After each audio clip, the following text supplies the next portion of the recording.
सुबह के 4 बजे थे। अभी अंधेरा पूरी तरह गया नहीं था। पूरे गांव पर एक गहरी चुप्पी फैली हुई थी। कभी कभी किसी मुर्गे की बांग सुनाई देती तो कभी दूर किसी कुत्ते के भौंकने की आवाज। बाकी हर तरफ सन्नाटा था। गांव के आखिरी सिरे पर एक छोटा सा मिट्टी का घर था। दीवारों पर जगह जगह दरारें, छत की खपरेल नीचे को झुकी हुई और बाहर टूटी सी लकड़ी का दरवाजा। इसी घर में रहता था रामस्वरूप। चारपाई पर बैठा हुआ रामस्वरूप अपनी छाती पकड़कर जोर जोर से खांस रहा था। खांसी के साथ जैसे उसकी पूरी देह हिल जाती। कुछ देर बाद उसने आंखें बंद की, लंबी सांस ली और धीरे से बुदबुदाया, अब ये शरीर पहले जैसा कहाँ रहा। उसने दीवार की ओर देखा, जहां एक कील पर पुरानी घड़ी टंगी थी। घड़ी की टिक टिक उसकी धड़कनों से तेज लग रही थी। मंडी देर हो गई तो फसल का भाव गिर जाएगा। ये कहते हुए उसने लाठी उठाई और धीरे धीरे चारपाई से नीचे उतरा। घर के दूसरे कोने में मिट्टी के चूल्हे के सामने बैठी थी सीता। बालों में सफेदी साफ दिख रही थी, चेहरे पर उम्र की लकीरें, पर आंखों में अब भी वही पुराना अपनापन। वो लकड़ियां सुलगा रही थी। धुएं के बादल उठ रहे थे और उसकी आंखों में जलन हो रही थी। रोटी बेलते बेलते उसका हाथ रुक गया। इतनी सुबह क्यों उठ गए हो जी? कल से सीने में दर्द की शिकायत कर रहे थे। रामस्वरूप पास आकर खड़ा हुआ। जब तक सांस चल रही है तब तक काम भी चलता ही रहेगा। लेकिन डॉक्टर ने आराम करने को कहा था। रामस्वरूप ने सिर हिला दिया। डॉक्टर पेट नहीं भरते सीता। सीता कुछ कहना चाहती थी पर चुप हो गई। वो जानती थी इस आदमी के लिए काम से बड़ा कुछ नहीं। उसी घर के अंदर एक छोटा सा कमरा था। दरवाजा आधा खुला हुआ। अंदर बिस्तर पर पसरा हुआ था मोहन, रामस्वरूप और सीता का इकलौता बेटा। हाथ में मोबाइल, कान में ईयरफोन, स्क्रीन पर कोई वीडियो चल रहा था। रात भर जागने के निशान साफ दिख रहे थे। सीता ने आवाज लगाई, मोहन उठ जा बेटा, आज बाबा को मंडी जाना है। मोहन ने आंखें नहीं खोली। माँ, अभी बहुत सुबह है, आज मेरा इंटरव्यू है, थोड़ा सो लेने दो। सीता ने दरवाजे से ही बेटे को देखा। कुछ पल खड़ी रही, फिर बिना कुछ कहे वापस मुड़ गई। रामस्वरूप भी दरवाजे के पास आकर रुक गया। उसने अंदर झांका। बेटा गहरी नींद में था, जिसे उसने पढ़ाया लिखाया, जिसे बड़े सपने देखने की आजादी दी।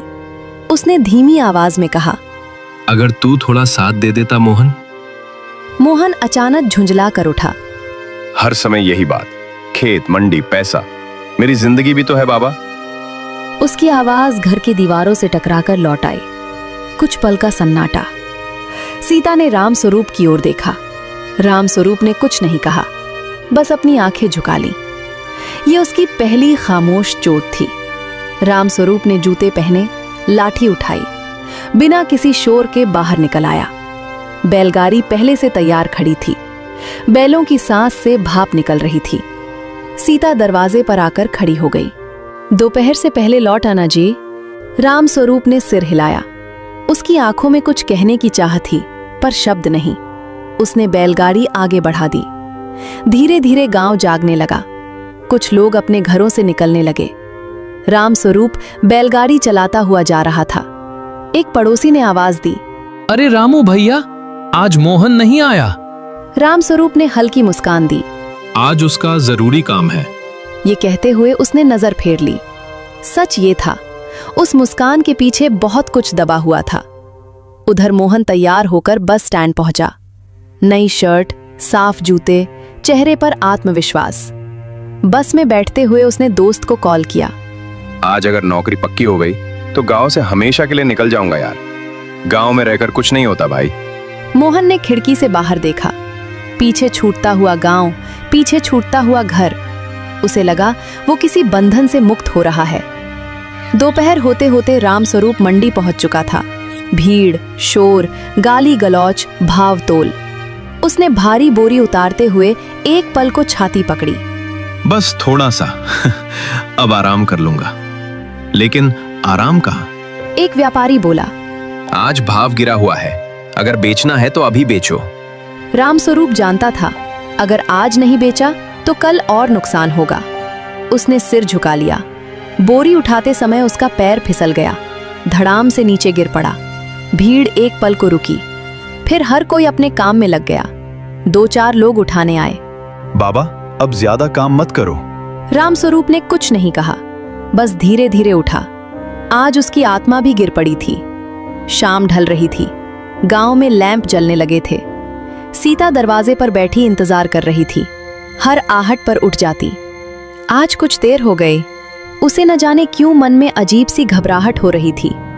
अंधेरा हो चुका था जब रामस्वरूप घर पहुंचा। कदम लड़खड़ा रहे थे, चेहरा पीला पड़ गया था। सीता भागकर उसके पास आई। इतनी देर क्यों हो गई? रामस्वरूप ने जमीन पर बोरी रखी। भाव बहुत गिर गया था। वो चारपाई पर बैठ गया। सांस तेज चलने लगी। रात के खाने के बाद रामस्वरूप लेट गया। सीता पास बैठी। अचानक तेज खांसी उठी। सीने में दर्द हो रहा है क्या? रामस्वरूप ने सिर हिला दिया। थोड़ा है, सुबह ठीक हो जाएगा। सीता जानती थी वो झूठ बोल रहा है। मोहन रात को लौटा, चेहरे पर थकान थी। वो सीधे अपने कमरे में चला गया। उसे पता भी नहीं था कि उसके पिता किस हालत में हैं। सीता मोहन के कमरे के बाहर खड़ी हुई। बेटा, तूने बाबा को देखा? कल देख लूंगा माँ, आज बहुत थक गया हूं। सीता कुछ कह न सकी। रात गहरी होती गई। रामस्वरूप की सांसें भारी होती गईं। बाहर ठंडी हवा चल रही थी और घर के अंदर एक अनकहा दर्द। रात के आखिरी पहर में जब पूरा गांव गहरी नींद में होता है, तब कुछ घरों में नींद डर बनकर बैठ जाती है। रामस्वरूप के घर में भी वही रात थी। चारपाई पर लेटा रामस्वरूप करवटें बदल रहा था। उसकी सांसें अब पहले जैसी नहीं थीं। सीता पास में बैठी थी। पूरी रात उसकी आंख नहीं लगी। राम, अगर ज्यादा दर्द हो रहा है तो बोल दो। रामस्वरूप ने आंखें खोली। उसे सामने बैठी सीता धुंधली सी दिख रही थी। मोहन आया क्या? सीता का गला भर आया। हाँ, पर थका हुआ था, सुबह बात कर लेंगे। रामस्वरूप ने कुछ नहीं कहा, बस छत की ओर देखता रहा। सीता उठी और रसोई की ओर चली गई। चूल्हा जलाना भूल गई, बस दीवार से टिककर खड़ी हो गई। उसकी आंखों के सामने सालों की मेहनत घूम गई। खेतों में पसीना बहाता पति और शहर के सपने देखता बेटा। काश मोहन आज थोड़ा रुक गया होता। सूरज उग आया था, लेकिन रामस्वरूप के चेहरे पर कोई उजाला नहीं था। वो उठने की कोशिश करता, पर शरीर साथ नहीं देता। सीता ने हाथ पकड़कर बैठाया। आज तुम मंडी नहीं जाओगे? मोहन का इंटरव्यू था ना, अगर नौकरी लग गई तो उसकी पढ़ाई का बोझ थोड़ा कम हो जाएगा। सीता फूट फूट कर रो पड़ी। मोहन देर से उठा। बाहर आंगन में आया तो माँ को रोते हुए देखा। माँ, क्या हुआ? सीता ने आंखें पोंछी। तेरे बाबा की तबीयत बहुत खराब है। मोहन एक पल को रुका। अब कैसी है? तू खुद जाकर देख। मोहन कमरे में गया। रामस्वरूप चारपाई पर लेटा था, चेहरा पीला, आंखें भीतर धसी हुईं। मोहन ने पहली बार पिता को इस हालत में देखा। बाबा। रामस्वरूप ने आंखें खोली, अपने बेटे को देखा। वो कुछ बोलना चाहता था, पर अचानक चुप हो गया। उसने बस मोहन का हाथ पकड़ लिया। वो पकड़ डांट से ज्यादा भारी थी। मोहन का दिल बैठ गया। उसे अचानक कल की बात याद आ गई। उसकी ऊंची आवाज, पिता की खामोशी। बाबा, मैं डॉक्टर को बुला लाता हूँ। रामस्वरूप ने हल्का सा सिर हिलाया। गांव का छोटा सा अस्पताल, सफेद दीवारें, फीकी बदबू और लंबा इंतजार। डॉक्टर ने जांच की। सीने में बहुत ज्यादा तकलीफ है। इतना काम इस उम्र में। मोहन ने सिर झुका लिया। डॉक्टर बाहर आया। सीता और मोहन सामने खड़े थे। बहुत देर कर दी आपने। अगर पहले लाते तो शायद हालत इतनी खराब नहीं होती। वो वाक्य मोहन के दिल में चाकू की तरह उतर गया। रामस्वरूप अस्पताल के बेड पर लेटा था। मोहन पास कुर्सी पर बैठा, उसका हाथ पकड़े हुए। बाबा, मैं समझ नहीं पाया। रामस्वरूप ने आंखें खोली। एक हल्की मुस्कान आई। कोई बात नहीं। बस इतना ही कहा। सीता बाहर बैठी थी। उसके आंसू रुक नहीं रहे थे। हमने इसे कभी बोझ नहीं माना, फिर क्यों इसने हमें बोझ समझ लिया? मोहन को याद आने लगा।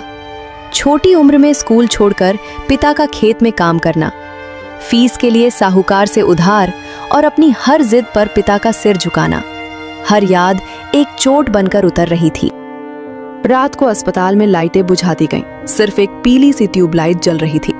रामस्वरूप की सांसें तेज थीं। मोहन वहीं बैठा रहा। उसे नींद नहीं आई।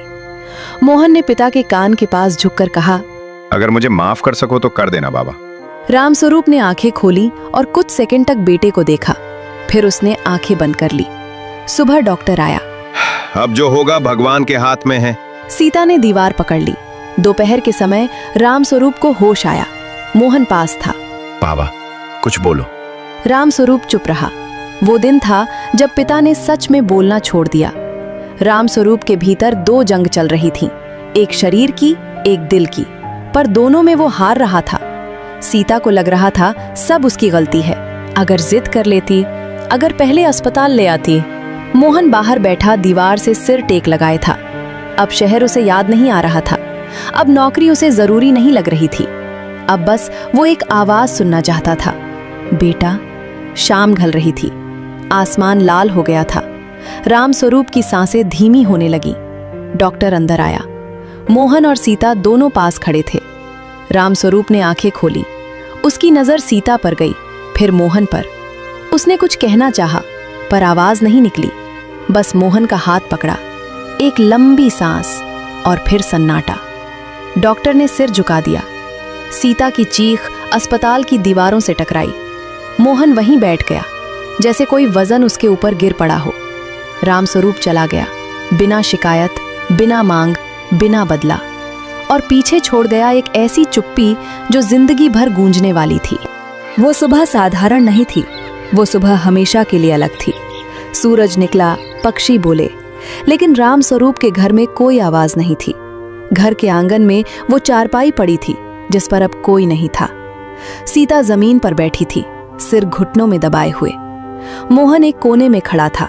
आंखें सूखी थीं, चेहरा सुन्न। वो रो नहीं पा रहा था, शायद इसलिए क्योंकि रोने के लिए अंदर कुछ बचा ही नहीं था।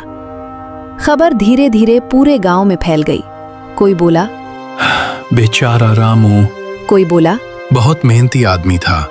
लोग आने लगे। औरतें विलाप करने लगी। सीता की चीख हवा में घुल गई। मोहन बाहर चला गया। वो आवाज सुनने की हालत में नहीं था। मोहन खेत की तरफ चल पड़ा, वही खेत जहां उसका पिता सुबह शाम पसीना बहाता था। मिट्टी आज भी वैसी ही थी, पर उसे छूने वाला हाथ नहीं था। मोहन घुटनों के बल बैठ गया। बाबा, मैंने कभी पूछा ही नहीं कि तुम्हें दर्द होता है या नहीं। उसकी आवाज हवा में खो गई। गांव के लोग अंतिम संस्कार की तैयारी में लग गए। लकड़ियां लाई गईं, चिता सजी। मोहन को आवाज दी गई, अग्नि तुम्हें देनी है। मोहन के कदम कांप गए। रामस्वरूप को सफेद कपड़े में लिटाया गया। मोहन पास आया, वही चेहरा जिसने कभी उसे गुस्से से नहीं देखा, जिसने कभी उससे शिकायत नहीं की। मोहन ने कांपते हाथों से पिता के पैरों को छुआ। अब तो बोल दो बाबा, एक बार डांट ही दो। लेकिन सामने सिर्फ खामोशी थी। मोहन ने मशाल ली, हाथ कांप रहा था। सीता दूर खड़ी थी, उसे देखा भी नहीं जा रहा था। मोहन ने आखिरी बार देखा और मशाल रख दी। आग भड़की और उसी आग में मोहन का अहंकार भी जलने लगा। लकड़ियां जल रही थीं, धुआं आसमान की ओर जा रहा था। मोहन एक टक देखता रहा। हर लपट में उसे पिता का चेहरा दिख रहा था। वो चीखा नहीं, वो गिरा नहीं, वो बस अंदर ही अंदर टूटता रहा। घर लौटकर सब कुछ अजनबी लग रहा था। चारपाई खाली, दीवारें खामोश, आंगन सूना। सीता बिस्तर पर पड़ी थी, उसकी आंखें दीवार को ताक रही थीं। मोहन पास बैठ गया। माँ? सीता ने देखा भी नहीं। सीता बोल नहीं रही थी, शायद बोलने की ताकत नहीं बची थी। मोहन को याद आया, बचपन में जब उसे बुखार होता था तो माँ ऐसे ही चुप बैठी रहती थी। आज वही माँ खुद बीमार थी। मोहन कमरे में गया।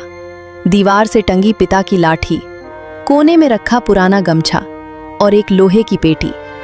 मोहन ने पेटी खोली। पेटी में कुछ पुराने कागज थे। मोहन ने एक कागज उठाया। वो उसकी कॉलेज की फीस की रसीद थी। तारीख उसी महीने की जब फसल का दाम आधा मिला था। मोहन की आंखें भर आईं। उसने एक एक कागज पढ़ा। उधार की रसीदें, बीजों के पैसे, दवा का बिल जो कभी खरीदी ही नहीं गई। मोहन बैठ गया। अब उसे समझ आ रहा था उसका सपना किस कीमत पर जिया गया। शाम को सीता अचानक रो पड़ी। तेरे बाबा कभी कुछ नहीं बोले, पर हर दर्द अपने अंदर रख लिया। मोहन चुपचाप माँ के पास बैठ गया। मोहन ने माँ के पैरों में सिर रख दिया। माँ, मुझसे बहुत बड़ी भूल हो गई। सीता ने पहली बार बेटे के सिर पर हाथ रखा। रात हुई। मोहन पर चला गया। आसमान साफ था, तारे चमक रहे थे। उसे लगा कहीं ना कहीं उसका बाबा देख रहा होगा। पहली बार मोहन ने खुद से बात की। अगर मैं फिर से वही बना तो ये गलती कभी माफ नहीं होगी। अगली सुबह खेत में काम रुका हुआ था। फसल खड़ी थी, जिम्मेदारी खड़ी थी। मोहन पहली बार हल के पास गया, हाथ रखा और गहरी सांस ली। हल भारी था, पसीना बहने लगा। पहले ही दिन हाथ छिल गए। मोहन के मन में एक ही ख्याल था, बाबा ये सब रोज कैसे करते थे? लोग देख रहे थे। कोई बोला, अरे मोहन खेत में? कोई बोला, कितने दिन करेगा? मोहन ने नहीं सुना। वो काम करता रहा। सीता खिड़की से देख रही थी। उसकी आंखों में आंसू थे, पर इस बार सिर्फ दुख नहीं था, उसमें उम्मीद भी थी। शाम को मोहन वही जमीन पर बैठ गया। सांस फूल रही थी। वो हंस दिया। अब समझ आया बाबा। उसी रात मोहन ने तय किया वो भागेगा नहीं, वो जिम्मेदारी उठाएगा। भले देर से सही, पर अब सही। जब बच्चे जाते मोहन अकेला रह जाता। उसे लगता कोई पीछे खड़ा है। वही खामोशी जो अब सहारा बन गई थी। सीता अब ठीक से सोने लगी। उसके सपनों में अब डर नहीं था। एक साल बारिश कम हुई। फसल को खतरा था। मोहन ने घबराया नहीं। उसने सीखा था घबराहट समाधान नहीं है। उसने गांव के किसानों को जोड़ा, साथ मिलकर पानी का इंतजाम किया। पहली बार गांव साथ खड़ा हुआ। लोग बोले, मोहन अब सिर्फ बेटा नहीं, अब भरोसा है। मोहन ने पेटी फिर खोली। वही कागज। अब दर्द नहीं था, अब दिशा थी। उस रात मोहन पर लेटा। तारे चमक रहे थे। बाबा, अब आपकी चुप्पी मुझे डराती नहीं। नई सुबह आई। अब वो सिर्फ एक दिन नहीं था, वो आगे की जिंदगी थी। समय रुकता नहीं, वो चलता है और अपने साथ इंसान को भी चलने पर मजबूर करता है। राम स्वरूप को गुजरे 3 साल हो चुके थे। गांव वही था, खेत वही थे, पर मोहन अब वही लड़का नहीं था। मोहन अब गांव में सिर्फ राम स्वरूप का बेटा नहीं था, वो एक नाम बन चुका था। खेतों में नई फसलें, पानी का सही इस्तेमाल और सबसे जरूरी आत्मसम्मान।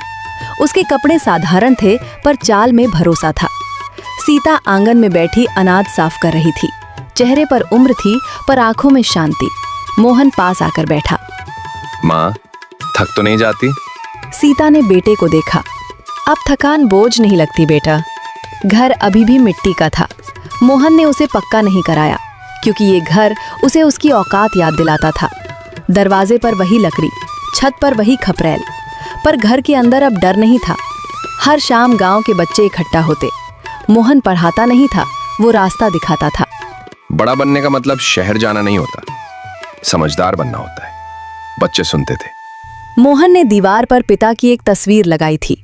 फूल नहीं चढ़ाता था, अगरबत्ती नहीं जलाता था। वो बस हर सुबह एक नजर देखता और निकल जाता। एक दिन गांव में पंचायत बैठी। मसला था पानी का बंटवारा। लोग मोहन की ओर देखने लगे। तू बता मोहन। मोहन खड़ा हुआ। पानी झगड़े से नहीं, समझ से बटेगा। वो दिन मोहन की समझ की जीत थी। उस रात मोहन के पास शहर से पत्र आया। एक एनजीओ उसे शहर बुलाना चाहती थी। अच्छी सैलरी, इज्जत। मोहन देर तक पत्र देखता रहा। अगर मैं चला गया तो आप अकेली रह जाओगी माँ। तेरा बाबा भी यही सोचता था बेटा। मोहन चुप हो गया। उस रात मोहन को नींद नहीं आई। उसे याद आया पिता कैसे हर फैसला घर के लिए लेते थे, बिना बताए, बिना जताए। सुबह हुई। मोहन खेत में गया। मिट्टी उठाई, हथेली में दबाई। मैं यही रहूंगा। पत्र फाड़ दिया गया। सीता ने देखा, उसकी आंखें भर आईं। अब तू पूरा आदमी बन गया बेटा। अगले साल सूखा पड़ा। फिर कर्ज का डर आया। गांव घबराया। मोहन खड़ा रहा। मोहन ने खर्च कम किया, साझा मेहनत बढ़ाई। उसे याद था पिता कभी हार नहीं मानते थे। अंत में संघर्ष रंग लाया। फसल बच गई, गांव बच गया। एक रात सीता को तेज बुखार आया। मोहन उसे अस्पताल ले गया। डर वही पुराना था। डॉक्टर ने कहा, घबराइए नहीं। मोहन ने गहरी सांस ली। आज वो घबराया नहीं। सीता ने आंखें खोली। मोहन पास बैठा था, वही पकड़ जैसी कभी पिता की थी। मोहन समझ चुका था, कुछ रिश्ते समय से पूरे नहीं होते, वे जिम्मेदारी से पूरे होते हैं। राम स्वरूप की बरसी थी। मोहन और सीता खेत गए। कहीं भीड़ नहीं, कहीं शोर नहीं, बस खामोशी। अब आपकी चुप्पी मुझे तोड़ती नहीं बाबा, वो मुझे रास्ता दिखाती। गांव का एक लड़का बोला, भैया आप जैसे बनना है। मोहन मुस्कुराया। उसे समझ आ गया था, सफलता का मतलब ऊपर पहुंचना नहीं होता, बल्कि अपने लोगों को नीचे गिरने से बचाना होता है। शाम ढल रही थी। मोहन खेत के बीच खड़ा था। हवा चल रही थी। कुछ दूर पिता की खामोश उपस्थिति उसे महसूस हो रही थी। वो मुस्कुराया। कुछ लोग जाते समय शब्द नहीं छोड़ते, वे छोड़ जाते हैं जिम्मेदारी, और वही आदमी को पूरा बनाती है।